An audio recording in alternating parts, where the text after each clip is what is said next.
They were a sight to behold, a place for families of the victims, even survivors and strangers, to come together and grieve after the 1 October tragedy.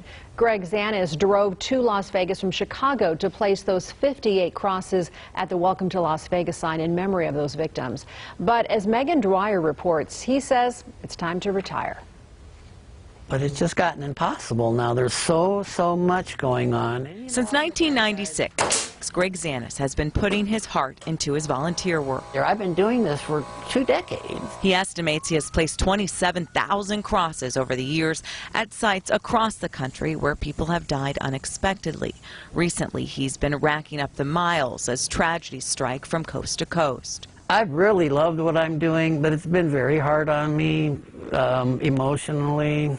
His signature wooden crosses with a red heart in the middle have become a symbol of what he calls America's cancer. We're an American problem here that there is no solution to it, but we don't have to let that define us. You know, there's blood all over the dang country, especially in Chicago. He would often use his own money to build the crosses and then travel across the country in his truck. Every single time. It's just so hard. And I go in there and I look strong and everything, and I don't know if you've seen me, but that's not who I really am. I just pull out of town and cry for a day, and I find it harder to get home than to get there. Over the years, he says he's gone into debt, but has bonded with thousands of grieving families. It's about us uniting together after these tragedies in America and getting together instead of hating each other all the time. The retired carpenter is now retiring from his Crosses for Losses charity, passing the baton to Lutheran Charities out of Northbrook.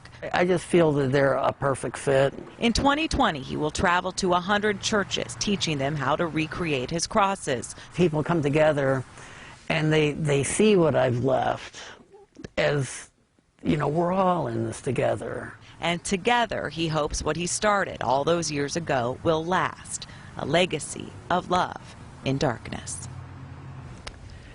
And that was Megan Dwyer reporting. As for what he'll be doing next, Zanis says he's going to clean out his garage to make room for his beloved vintage Cadillac and finally going to take some time for himself.